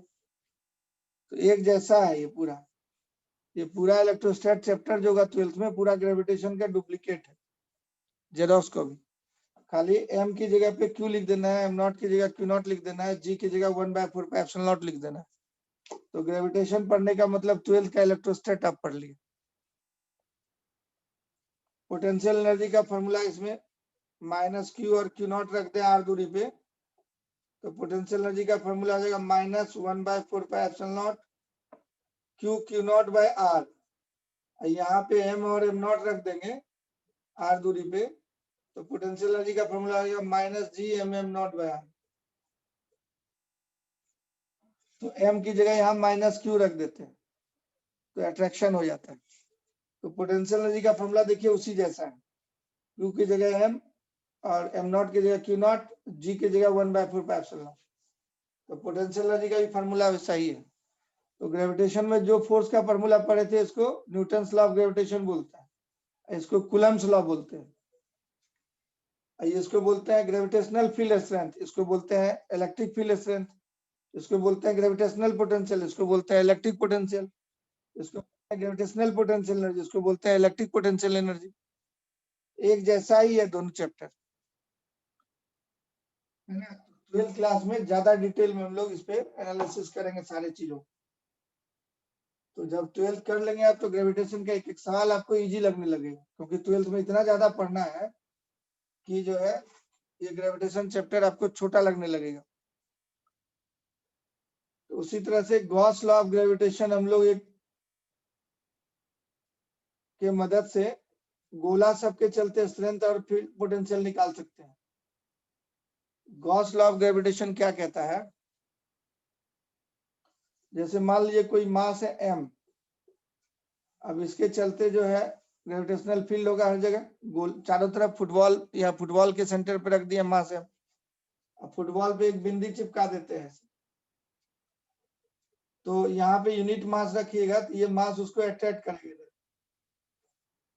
ये मास अट्रैक्ट करेगा, बिंदी चिपका है उसका एरिया ए मान लिया, ये मास का स्ट्रेंथ यहाँ पे होगा E और एरिया है इसका बिंदी का dA। एरिया वेक्टर इस बिंदी के परपेंडिकुलर बोलते हैं आउटवर्ड, जैसे ये बंद घर है इसके बाहर निकल रहे हैं तो इधर वाले को आउटवर्ड नॉर्मल बोलते हैं, एरिया हमेशा आउटवर्ड नॉर्मल होगा। ये स्ट्रेंथ हो गया ग्रेविटेशनल फील्ड स्ट्रेंथ अंदर की तरफ। तो एक टर्म होता है gravitational flux, gravitational flux, gravitational flux को फाई से लिखते हैं। तो फ्लक्स होता है जितना लाइंस पास करेगा इस एरिया से परपेंडिकुलरली, E डॉट dA बोलते हैं ग्रेविटेशनल फ्लक्स। ग्रेविटेशनल फ्लक्स को क्या बोलते हैं, E dot dA। Strength unit area से जितना लाइन पास करता है, यूनिट एरिया से जितना ग्रेविटेशनल लाइन पास करता है उसको स्ट्रेंथ बोलते हैं। अब पूरा एरिया dA से कितना लाइन पास करेगा E डॉट dA कर देते हैं तो उसको ग्रेविटेशनल फ्लक्स बोलते हैं। तो ग्रेविटेशनल फ्लक्स का ये सिंबल हो गया, तो टोटल फ्लक्स निकालिए, फाई सिंबल हो गया ग्रेविटेशनल फ्लक्स। तो फाई को बोलेंगे छोटा flux E dot dA। Total flux निकालना है तो इंटीग्रेशन करना होगा, E डॉट dA का इंटीग्रेशन, ये कहलाता है ग्रेविटेशनल फ्लक्स। तो गॉस लॉ ऑफ ग्रेविटेशन बोलता है कि gravitational flux equal to -4πg into m in का मतलब mass inside the close surface. ये फुटबॉल था, ये क्लोज सरफेस है, बंद घर, कोई जरूरी नहीं कि गोला हो, किसी भी तरह का क्लोज सरफेस। जैसे हम लोग जिस घर में पढ़ रहे हैं दरवाजा खिड़की बंद कर दें तो उसको बोलेंगे क्लोज सरफेस। ये दीवार एक सरफेस है, छत भी एक सरफेस है, जमीन भी एक सरफेस है, उधर वाला दीवार इधर वाला दीवार भी सरफेस है। सब खिड़की दरवाजा बंद कर दें तो आप बोलिए क्लोज सरफेस के अंदर बैठे हुए, बंद घर के अंदर बैठे हुए। तो क्लोज सरफेस के अंदर में जितना मास होगा उस मास को m इन बोलेंगे, है ना। यही होता है Gauss law of gravitation, -4πg m in। Total flux through a close surface equal to -4πg times total mass inside the close surface. इसका स्टेटमेंट हम लिख देते हैं, total flux of gravitational field, flux मतलब यही हुआ, total flux of gravitational field is equal to, या किसके थ्रू फ्लक्स निकालना है, through a close surface. Close surface मतलब बंद घर, through a close surface is -4 pi g times the total mass inside the closed surface. Inside the closed surface. Inside the closed surface. Inside the closed surface. Total flux of the gravitational field. इस statement को याद रखिएगा. Total flux of the gravitational field through a closed surface is, total flux को बोलते हैं phi, gravitational field बंद घर से फ्लक्स, ये ई डॉट डी ए करके इंटीग्रेशन कर देंगे. टोटल फ्लक्स ई जानते हैं हम लोग, यहाँ से आर दूरी पे ई क्या होगा पता होता है, और डॉट एरिया छोटा सा लेके इंटीग्रेट करते हैं पूरे पूरे बंद घर से कितना फ्लक्स हुआ. इसमें बहुत सारा बिंदी चिपका दिए, सारे बिंदी को फुटबॉल के ऊपर में बहुत सारा अरबों खरबों बिंदी चिपका दी, तो सारे बिंदी से कितना लाइन से जाएगा ग्रेविटेशनल लाइन.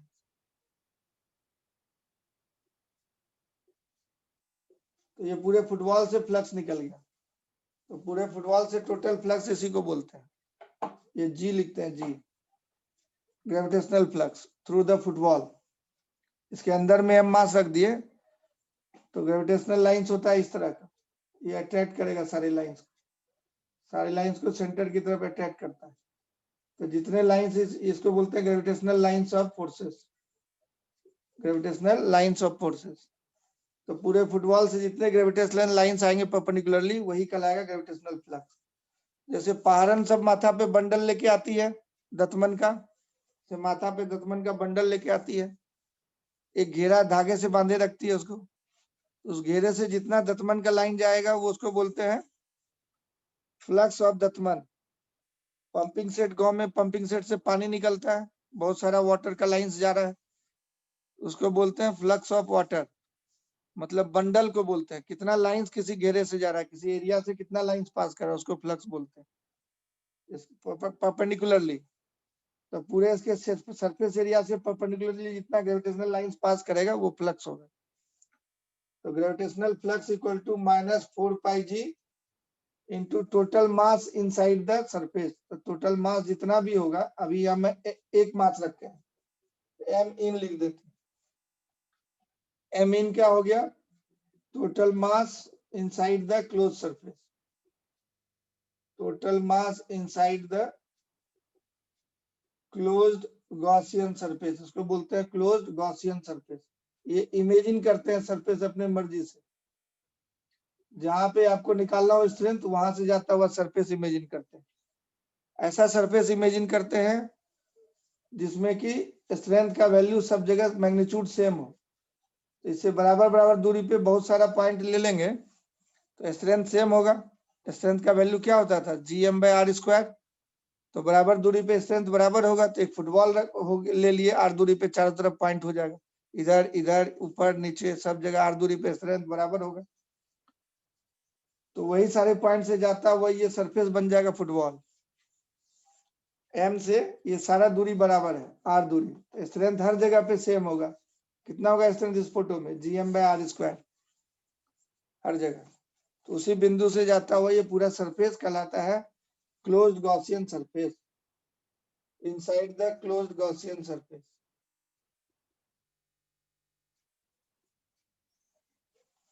अब इस टेक्निक से, इस फॉर्मूले को लगा के गोले से आप फ्लक्स निकाल सकते हैं, मतलब स्ट्रेंथ निकाल सकते हैं गोले के चलते. कोई भी गोल वाला सरफेस हो तो उससे आप इजिली जो है स्ट्रेंथ ई को निकाल सकते हैं इस लॉ को लगा के. हालांकि डिटेल इसका 12th में पढ़ना है, फिर भी यहाँ पे आपको स्फीयर के चलते स्ट्रेंथ निकालने के लिए बहुत सारा क्वेश्चन दिया है. जैसे ये स्फीयर दिया हुआ है, ये स्फीयर दिया हुआ है, ये स्फीयर दिया हुआ है. इस सब का फॉर्मूला सीखने के लिए आपको इस चीज को फॉलो करना होगा, तब आप क्वेश्चन बना पाएंगे, नहीं तो खाली स्कूल लेवल में रह जाए. स्कूल लेवल में टीचर भाग जाता है, गोला वाला काम कराता ही नहीं है, गोला वाला क्वेश्चन नहीं कराएगा, तो आपका लाइफ हेल कर देगा बाद में कंपटीशन में खाली गोला वाला ही पूछेगा. तो अभी पढ़ने का वक्त है, आपको पढ़ाएगा ही नहीं. तो गोले वाला जो है गायब हो जाएगा अभी शुरू में। तो गायब ना हो इसके लिए इसको याद रखना पड़ेगा और तब क्वेश्चन बना पाएगा। तो जो है देखिए इस पे से निकालते हैं, अब स्ट्रेंथ निकालते हैं गोले के चलते। इसको याद रखिए, total flux through a close surface equal to -4 pi G into m in।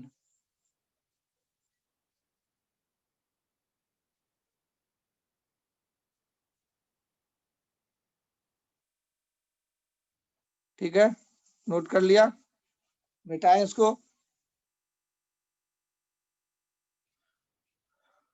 इसका क्या यूज करेंगे तो अभी आप बताने वाले हैं। स्फीयर के चलते स्ट्रेंथ निकालने के लिए सीखेंगे। ये स्पेशल है, स्कूल से अलग है।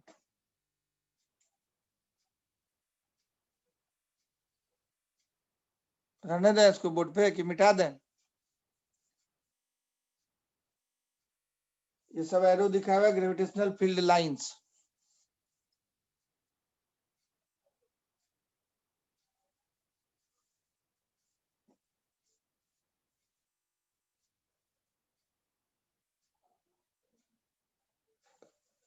Total flux through the close surface equal to -4 pi G into m in।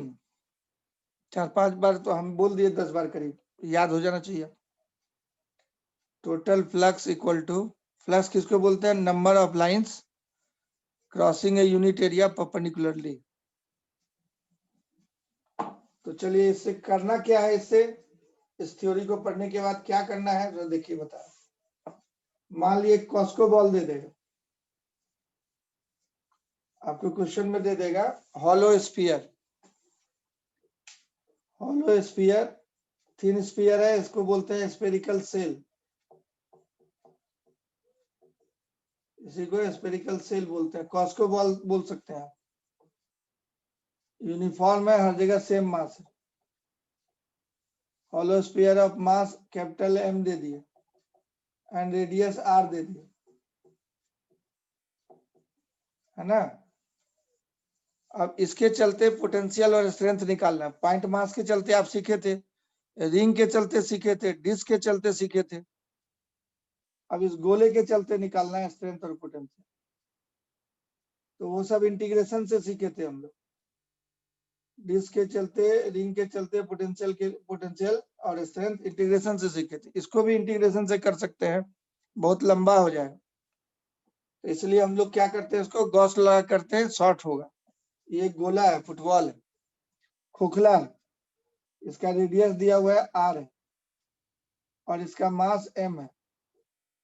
तो आपको क्वेश्चन में पूछेगा, ये इसका सेंटर है, सेंटर से कुछ दूरी पे, x दूरी पे एक पॉइंट है, इनसाइड पॉइंट कहलाएगा। ये सरफेस पे एक पॉइंट है, सरफेस पॉइंट कहलाएगा। और ये बाहर एक पॉइंट है, आउटसाइड पॉइंट बोले, O for outside, S for surface और I फॉर इनसाइड पॉइंट है। कोई भी इनसाइड पॉइंट हो सकता है, इधर उधर कहीं भी। और सरफेस कोई में कोई भी पॉइंट ले सकते हैं, आउटसाइड में कोई भी पॉइंट ले सकते हैं कहीं भी। तो इन चारों पॉइंट पे आपको निकालना है स्ट्रेंथ एंड पोटेंशियल। क्वेश्चन देगा find the strength eight the points, number पहला O। O क्या हो गया? आउटसाइड पॉइंट हो। दूसरा S, S क्या हो गया? सरफेस पॉइंट हो। गोले के सरफेस पे कोई पॉइंट है तो वहां कितना होगा स्ट्रेंथ।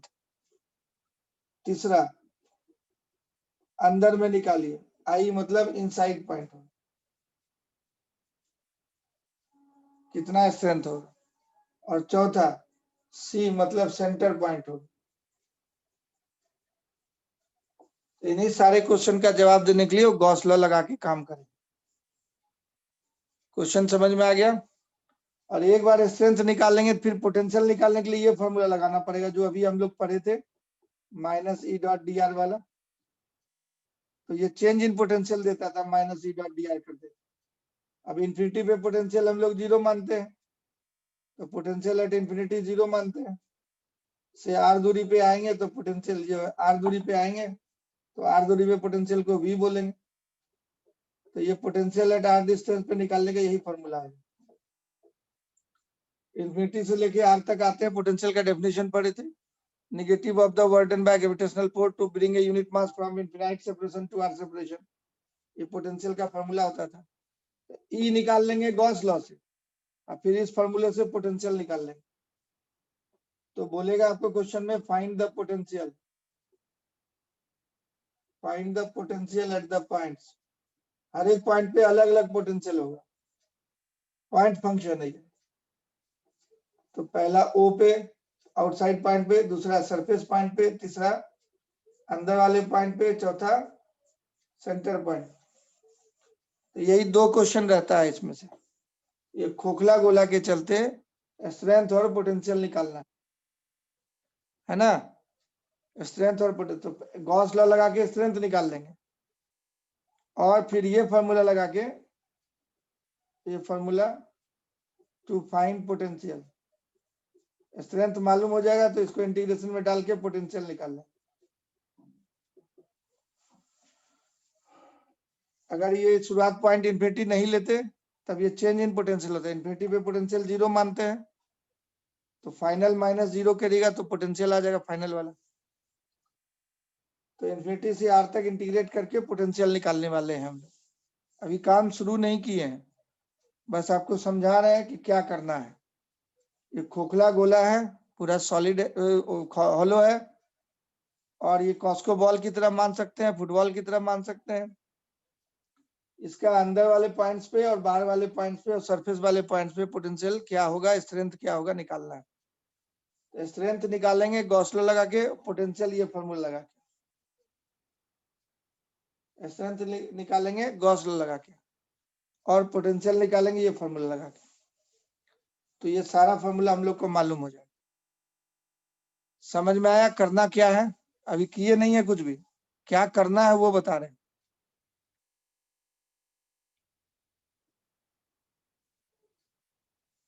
यही क्वेश्चन आपको दे देगा, इसको सॉल्व करना है।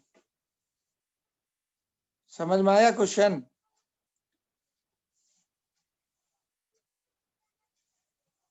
यस, तो नोट कर लीजिए, पहले इसको नोट कर लीजिए अच्छे से।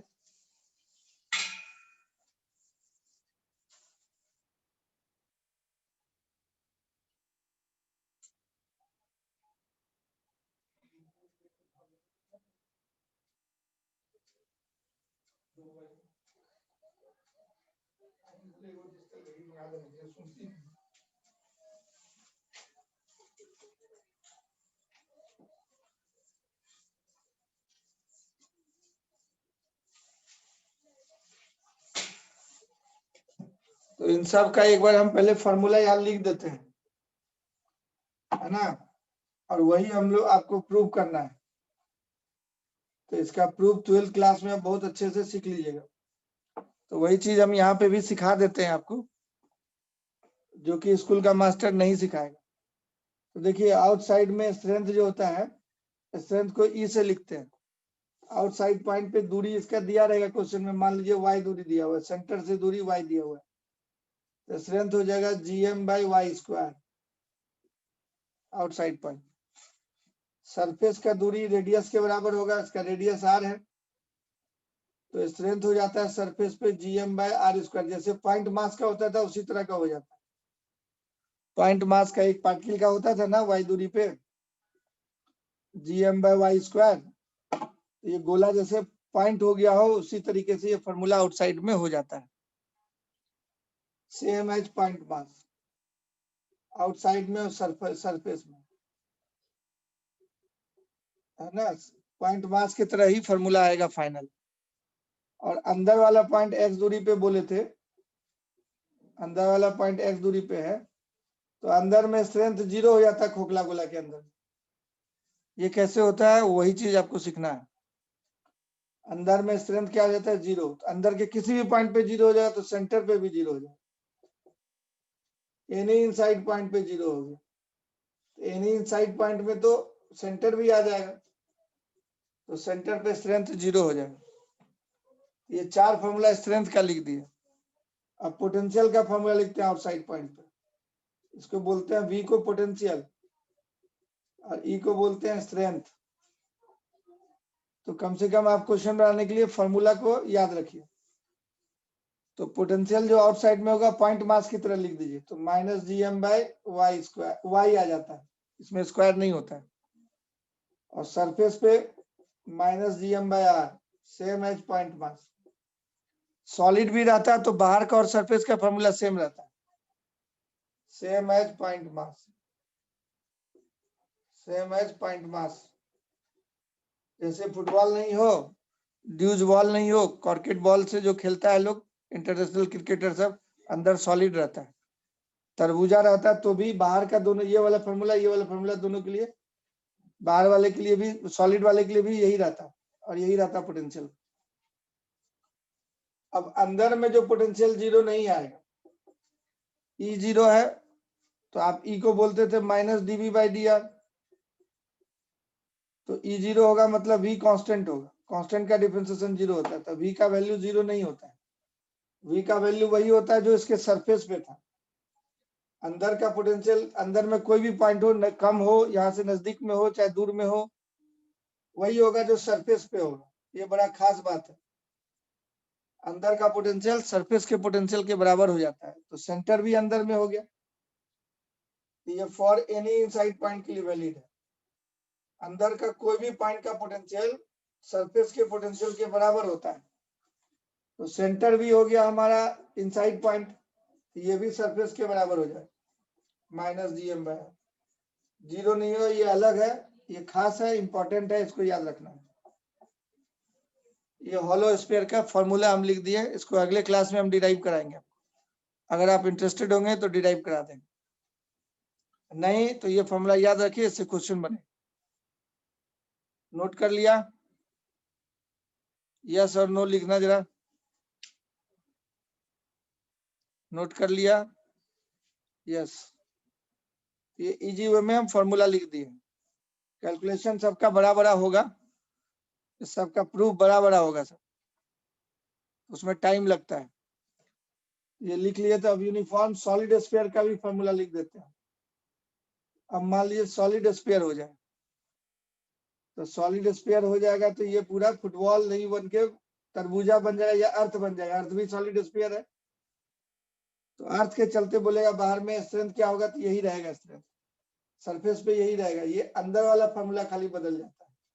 अंदर में अब मास है, तो अंदर में फॉर्मूला हो जाता है gm/r³ x, और सेंटर पे x जीरो हो जाएगा, तो सेंटर पे फॉर्मूला x जीरो डाल दिएगा तो ये जीरो हो जाएगा। तो सेंटर पे स्ट्रेंथ जीरो होता है अर्थ के सेंटर, और सरफेस पे होगा gm/r³ x। ये फॉर्मूला इंपॉर्टेंट है, इसको याद रखना। पोटेंशियल बाहर का भी वही रहेगा, अंदर वाला चेंज कर जाएगा। अंदर में अब मास है तो पोटेंशियल अलग हो जाएगा, तो अंदर का फॉर्मूला ही सबसे खतरनाक होता है। इनसाइड का फॉर्मूला सबसे लंबा है, -gm/r³ into 1.5r² minus 0.5x²। ये अंदर x दूरी पे पोटेंशियल बताएं, ये होता है। ये खास फॉर्मूला है और कंपटीशन का हर एक बच्चा इसको याद रखता है और इसी पे क्वेश्चन पूछता है, क्योंकि ये कोई याद रखना नहीं चाहता, तो जो याद नहीं रखना चाहते हैं उसी पे एग्जाम में क्वेश्चन आएगा। अब सरफेस पे निकालना है पोटेंशियल, मतलब सेंटर पे, तो x जीरो कर देंगे इसमें, तो सेंटर पे पोटेंशियल है, इसका जो है इसका 1.5 गुना आ जाएगा। सेंटर में पोटेंशियल 1.5 गुना अब सरफेस हो जाएगा। x जीरो पुट कर देंगे, इसके लिए x जीरो पुट कर देते हैं, इसी फॉर्मूले में x जीरो कर देंगे तो ये इसका 1.5 गुना आ जाएगा। ये 1.5r² कट जाएगा, 1.5 टाइम्स इतना हो जाएगा, मतलब 1.5 टाइम्स -gm/r। बस यही चेंजिंग है, मतलब अंदर वाला दोनों फॉर्मूला चेंज हो गया, पोटेंशियल का भी और स्ट्रेंथ का भी, है ना। ये इनसाइड वाला, खोखला वाले में बाहर का और सरफेस का फॉर्मूला वही रहा, ये दोनों में कोई हम चेंज नहीं किए, स्ट्रेंथ और पोटेंशियल चेंज हो जाता है, तो इसको याद रखिए। अब ये सॉलिड कोई भी चीज हो गोला, चाहे वो फुटबॉल नहीं मतलब तरबूजा हो, चाहे वो अर्थ हो, सबके लिए वैलिड होगा। कोई भी सॉलिड स्फीयर लिखे, स्पेरिकल सेल इसका नाम तो नहीं बोलेंगे, सॉलिड स्फीयर, सॉलिड स्फीयर हो गया। ये फॉर्मूला नोट कर लीजिए जल्दी से, ये फाइनल हो गया। अब आप नोट कर लीजिए, नोट करके ओके लिखिए। तो सॉलिड स्फीयर के लिए स्ट्रेंथ और पोटेंशियल का फॉर्मूला याद रखना पड़ेगा, तब क्वेश्चन बनेगा गोले वाला। नोट कर लिया, यस और नो?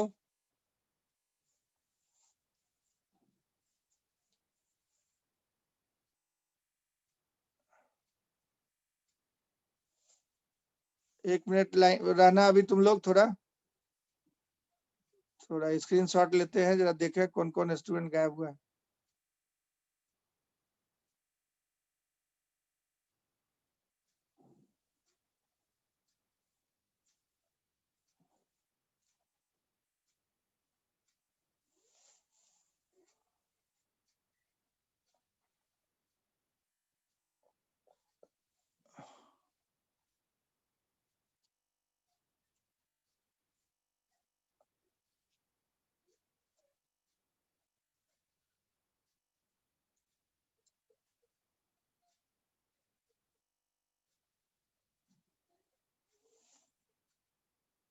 ठीक है, ठीक है, जाइए जाइए अब।